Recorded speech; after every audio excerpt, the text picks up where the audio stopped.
ایک لیڈر تھا جو ووٹ کو عزت دینے کی بات کرتا تھا، آج ووٹ کو وہ تذلیل کر رہے ہیں۔ میاں صاحب آپ کے بڑے قریب رہے ہیں، آپ تو بڑے قریب سے ان کو جانتے بھی ہیں۔ آج کل موضوع تو یہ تھا کہ خاندانی سیاست تو بڑی بری چیز ہوتی ہے، تو یہ بشریٰ بی بی کیا کر رہی ہیں؟ آپ نا زبیر بیان دے رہے ہیں، سوال کا جواب نہیں دے رہے۔ سوال یہ تھا کہ بشریٰ بی بی کس حیثیت میں انٹرویوز کر رہی ہیں؟ عمران خان وزیر اعظم تھے اور کہا جاتا تھا کہ ان کے ڈی جی آئی جو تھے انہوں نے کچھ ان کے گھر کے متعلق کرپشن کے ثبوت دکھائے تھے۔ وہ ڈی جی آئی آج کل بڑی طاقتور پوزیشن پر بیٹھے ہوئے ہیں، کہاں ہے وہ ثبوت؟ یہ ناظرین، آپ جانتے ہی ہیں امت مسلمہ کا ایک لیڈر تھا اور ساری دنیا کو وہ اس سے بہتر کوئی نہیں جانتا تھا، اور اس نے ہمیں 25-30 سال پوری قوم کو یہ سبق سنایا، پڑھایا، سکھایا کہ خاندانی سیاست سب سے بری چیز ہوتی ہے اور اس کی وجہ سے کرپشن ہوتی ہے، اس کی وجہ سے انصاف نہیں ہوتا۔ اسی لیڈر کی اہلیہ اس وقت پارٹی کے تمام فیصلے کر رہی ہے۔ مار صاحب، ناظرین تو یہ بھی جانتے ہیں کہ ایک لیڈر تھا جو ووٹ کو عزت دینے کی بات کرتا تھا، آج ووٹ کو وہ تذلیل کر رہے ہیں۔ میاں صاحب آپ کے بڑے قریب رہے ہیں، آپ تو بڑے قریب سے ان کو جانتے بھی ہیں۔ آج کل کدھر ہیں؟ اچھا، میاں صاحب اب خال خال ملتے ہیں لوگوں کو، اور میرے خیال میں حکومت کے ہر فیصلے میں وہ شامل ضرور ہیں۔ اگر آپ دیکھیے کہ تندوروں پر روٹی کی قیمت کم کرنی ہوتی ہے، زیادہ ہوتی ہے، میاں صاحب وہاں پر موجود ہوتے ہیں۔ شہباز شریف صاحب کے ساتھ بھی مشاورت ہو رہی ہوگی، ان کی توجہ اکانومی پہ ہے۔ عرفان صدیقی صاحب بھی ابھی پچھلے دنوں کہہ رہے تھے کہ میاں صاحب مشاورت کر رہے ہیں، ایم این ایس سے مل رہے ہیں، اور اس حکومت کو اور حکومت چلانے والوں کو تائید حاصل ہے میاں صاحب کی۔ لیکن یہ تو بات ہو گئی میاں صاحب کی، موضوع کچھ اور تھا۔ موضوع تو یہ تھا کہ خاندانی سیاست تو بڑی بری چیز ہوتی ہے، تو یہ بشریٰ بی بی کیا کر رہی ہیں؟ علی امین گنڈا پور کو نکلوا دیا یار؟ نہیں، علی امین گنڈا پور اپنی جگہ پہ موجود ہیں۔ دیکھیں بات یہ ہے کہ جب بشریٰ بی بی جیل سے باہر آئیں، جو 2-3 مہینے انہوں نے جیل سے باہر گزارے، تو انہوں نے بڑے قریب سے دیکھا کہ خیبر پختونخوا میں ہو کیا رہا ہے اور پارٹی کی جو ڈائریکشنز ہیں وہ کس طرف ہیں اور عمران خان کیا چاہ رہے ہیں۔ انہوں نے کچھ متعدد لوگوں کے انٹرویوز بھی کیے ہیں، جس میں جنید اکبر بھی شامل ہیں، اس کے ساتھ ساتھ شاید خٹک وغیرہ بھی شامل ہیں، اور پوچھا گیا کہ کیا مسائل ہیں، گورننس کے کیا ایشوز ہیں اور کیا چیزیں نہیں ہیں۔ تو عمران خان نے تو رپورٹ مانگنی تھی، عمران خان چونکہ خود باہر نہیں ہے، تو عمران خان کو رپورٹ جب دی گئی تو پھر عمران خان نے فیصلہ کیا۔ اور یہ جو تبدیلیاں ہمارے صاحب آپ نے دیکھی ہیں کہ جنید اکبر کو چیئرمین پبلک اکاؤنٹس کمیٹی لگا دیا گیا، علی امین گنڈا پور جو صدر تھے P T I Khyber Pakhtunkhwa کے، ان کو ہٹا کے ادھر بھی صدر لگا دیا گیا۔ تو یہ تبدیلیاں صرف فرسٹ سٹیپ ہیں، اس سے آگے بڑھ کر بہت زیادہ کچھ اور تبدیلیاں بھی ہو سکتی ہیں۔ گورنر سے متعلق علی امین گنڈا پور کو ٹائم لائن دی گئی ہے کہ 3 ماہ کے اندر اندر۔ آپ نا زبیر بیان دے رہے ہیں، سوال کا جواب نہیں دے رہے۔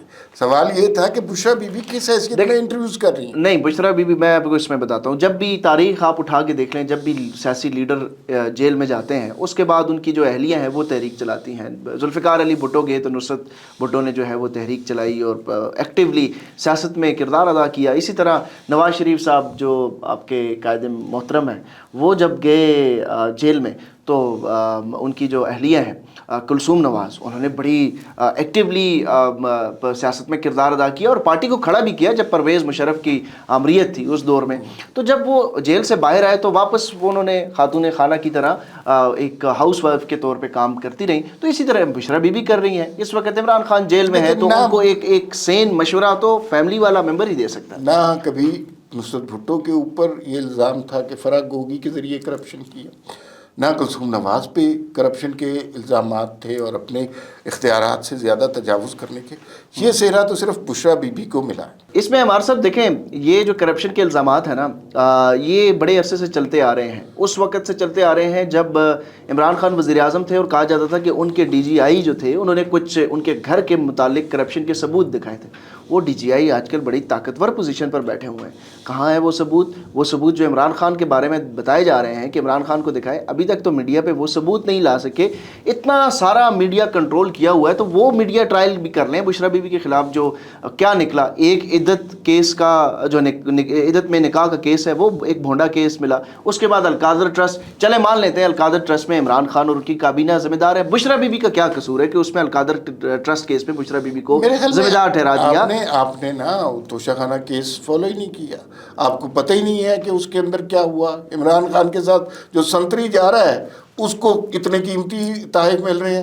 عمران خان کو صرف زیتون کا تیل اور کھجوریں مل رہی ہیں کیونکہ توشہ خانہ میں یہی جمع ہوا ہے. چلیں اس بات سے ذرا آگے ہٹتے ہیں. مجھے یہ بتائیے کہ علی امین گنڈا پور کو بشریٰ بی بی نے ہٹوا دیا, تو وہ لوگ جن کو علی امین گنڈا پور 24 نومبر کو نکال کے لائے تھے, وہ مارے بھی گئے, ان کا وہ علی امین گنڈا پور کا گریبان نہیں پکڑیں گے کہ یار تو نے ہمیں مروا دیا پھر خود اوپر سے ہٹ گیا؟ نہیں دیکھیں وہ لوگ علی امین گنڈا پور کے پیچھے تھوڑی آئے تھے.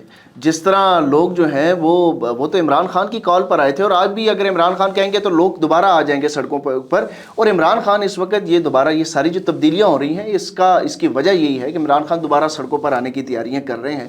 میاں صاحب جس طرح ہر بار کہتے ہیں کہ وہ دوبارہ متحرک ہوں گے, ابھی تک تو وہ متحرک نہیں ہو سکے. اس سے متعلق میں آپ سے سوال پوچھوں گا, لیکن خبر یہ ہے کہ عمران خان کو بتایا گیا, مشورہ دیا گیا کہ اسٹیبلشمنٹ اور آرمی چیف پر تنقید نہ کی جائے. لیکن عمران خان نے اپنی یہ ڈیل جو ہے, جس طرح ماضی میں یہ ڈیلیں ہوتی رہی ہیں, خاموش رہ جائے, مریم نواز خاموش ہو گئی, نواز شریف صاحب خاموش ہو گئے, عمران خان نے کہا جی نہیں میں تو یہ آمریت قبول نہیں کروں گا, اور دوبارہ سے انہوں نے سڑکوں پر آنے کا فیصلہ کیا ہے. اور آپ دیکھیں گے کہ بہت جلد ایک بار پھر ایک مارچ کی کال دی جائے گی. یہ تو ساری چیزیں پی ٹی آئی سے متعلق ہیں. لیکن ہمارے صاحب ایک سوال ابھی دیکھیں, آپ سنجیدہ گفتگو میں لطیفے سناتے ہیں, اور لطیفے یہ سنا رہے ہیں کہ عمران خان آمریت کے خلاف کھڑے ہوئے. عمران خان کہاں آمریت کے خلاف کھڑے ہوئے ہیں بھائی؟ یہ تو وہ ہیں جو آج تک امپائر کی انگلی کا انتظار کر رہے ہیں. آپ کو یاد نہیں ہے 2014 میں جب ایک کال آئی تھی تو گاڑی میں بیٹھے ہوئے عمران خان کی جو باتیں کھلی ہوئی تھی, آج بھی وہ کیا کہہ رہے ہیں؟ آمریت شاملیت والی کہانی آپ لوگوں کو, آمریت شاملیت کی کہانی آپ لوگوں کو بیچ رہے ہیں. اصل میں وہ انتظار کر رہے ہیں. مذاکرات جس دن ہوئے بیرسٹر گوہر کے, کتنی خوشیاں تھیں بیرسٹر گوہر کے چہرے پہ. عمران خان نے بھی اسے مستحسن قدم, انہوں کا کہنا چاہیے تھا نا کہ ہم نہیں مذاکرات کرتے. اچھا, اس کا جواب سادہ سا یہ ہے کہ جب بھی ڈیل ہوئی ہے, میاں صاحب نے ایک مرتبہ نہیں, 2 مرتبہ نہیں, 3 مرتبہ جیل گئے اور جیل سے ڈیل کر کے باہر آئے اور پھر اقتدار کا راستہ انہوں نے اپنایا. جو ماضی میں ہوا عمران خان نے بھی, ہم بھی مانتے ہیں کہ ہائبرڈ رجیم تھی. عمران خان کو لات لگی تو دوبارہ سے انہوں نے ووٹ کو عزت دو کا نعرہ جو نواز شریف صاحب کا تھا وہ عمران خان نے اپنا لیا. اب مسئلہ یہ ہے کہ ہم لوگ یہ کہتے ہیں کہ عمران خان فیوچر میں جا کے ان کے ساتھ ڈیل کریں گے. ابھی تک تو ڈیل ہوئی نہیں ہے نا. جس کا ذکر آپ کہہ رہے ہیں کہ عمران خان نے بڑی کہا جی خوشائند بات ہے کہ آرمی چیف سے بات ہو رہی ہے, تو پوری پارٹی تو اس کو انڈر دا کارپٹ رکھ رہی تھی. عمران خان نے آ کر میڈیا پر بتایا جی آرمی چیف سے ملاقات ہوئی ہے بیرسٹر گور کی, اور بہت خوشائند بات ہے کیونکہ وہ پہلے دن سے کہہ رہے ہیں کہ آرمی جو ہے وہ ایک اس سارے سسٹم میں اسٹیک ہولڈر ہے, اور ان اسٹیک ہولڈر سے بات ہونی چاہیے, چاہے وہ سیاستدان ہو, جوڈیشری ہو یا اسٹیبلشمنٹ ہو, سب کو مل کر بیٹھ کر بات کریں گے تو ہی بات آگے بڑھے گی. اور گزشتہ دنوں تو رؤوف حسن صاحب نے یہ بھی کہہ دیا کہ بڑی اچھی بات ہے, وہ بات کرنا چاہتے ہیں تو بات کریں, اور ہماری بات صرف یہ ہوگی کہ آپ آئینی حدود کے اندر رہتے ہوئے اگر ان سے بات کی جاتی ہے کہ بھائی آپ اپنی لمٹ کے اندر رہیں تو اس میں کوئی قباحت تو نہیں ہے. لیکن مسئلہ یہ ہے کہ میاں صاحب جب بھی ڈیل کرتے ہیں تو وہ چھپاتے ضرور ہیں, عوام کو نہیں کہتے, ڈیل کر کے باہر چلے جاتے ہیں اور پھر گلا کرتے ہیں کہ میں جب باہر نکلا تو میرے پیچھے کوئی نہیں تھا. عمار صاحب یہ بتائیں, یہ عمران خان کے بارے میں تو آج کل ہر بندہ ذکر کر رہا ہے, مطلب کوئی بھی ٹاک شو, سوشل میڈیا اٹھا کے دیکھ لیں, عمران خان از اے سینٹر آف اٹینشن. اگر وہ نہیں ہے تو آپ کے پاس خبر کوئی نہیں ہے. یہ بات ماننے والی. میاں صاحب کی طرح ہے, میاں صاحب آج کل کیا کر رہے ہیں, کون سی کمیٹیاں بنا رہے ہیں, کوئی کٹے کے حوالے سے کمیٹیاں بنا رہے ہیں. وہ پچھلے دنوں ہمارے جو کولیگ ہیں عارف ملک صاحب نے خبر دی تھی کہ ٹریکٹر کے حوالے سے وہ کوئی کمیٹی بنائی تھی. آج کل کیا کر رہے ہیں میاں صاحب؟ بڑا اچھا جواب ہے اس بات کا. دیکھیے عمران خان, ان کے حواری, ان کے ترجمان سارا وقت بولتے رہتے ہیں, اور آپ نے کہا خبر وہی بنتی ہے. لیکن اس کے ساتھ ساتھ یاد رکھیے نواز شریف کی خاموشی خبر بنتی ہے. نواز شریف نے جمہوریت کے لیے جو کچھ کیا ہے اس ملک میں, وہ عمران خان جیسے لوگ تو تصور بھی نہیں کر سکتے. آپ اندازہ کیجئے کہ جن کے خلاف کرپشن کے کیا کیا سکینڈل نکالے گئے, اور اس کے بعد وہ شخص نتھر کر صاف ہو کر دوبارہ آیا حکومت میں, تیسری دفعہ آیا حکومت میں, حکومت نہیں چل رہی. آج بھی اس کا ذہن سب سے زیادہ جمہوری ذہن ہے. میں یہ سمجھتا ہوں کہ دنیا کے, ایک منٹ ہے نا, دنیا کے, ہاں یہ جب آپ عمران خان کی باتیں کرتے ہیں نا کہ وہ آمریت کے خلاف ہے, تو میری اسی طرح ہنسی نکلتی ہے. یہ آپ جمہوریت کی بات کر رہے ہیں. یہ جو دور ہے یہ جمہوری دور ہے. نہ کریں اس طرح بات, نہ کریں. آپ کے اوپر پی کے ایکٹ لاگو ہو جائے گا فیک نیوز کا. نہیں, آپ کے خیال میں وہ جمہوری حکومت تھی جب عمران خان 2018 میں میں نے تو پہلے پہلے کا وہ ہائبرڈ رجیم تھی. وہ ہائبرڈ رجیم تھی اور اس پہ کسی نے سوال نہیں اٹھایا. وہ الیکشن فیک تھے, غلط تھے. یہ ہائبرڈ پلس ہے, وہ ہائبرڈ نہیں, یہ ہائبرڈ پلس نہیں ہے. ہم نے غلطیاں کی ہیں, ہم نے اس نظام میں غلطیاں کی ہیں. اب ہم ان کو نواز شریف و شہباز شریف اس کو درست کرنے لگے. خیر جی, یہ عمار صاحب کا پوائنٹ آف ویو ہے, میرا پوائنٹ آف ویو بھی آپ نے سن لیا. فیصلہ آپ کریں, ہمیں اجازت دیجیے. اللہ حافظ.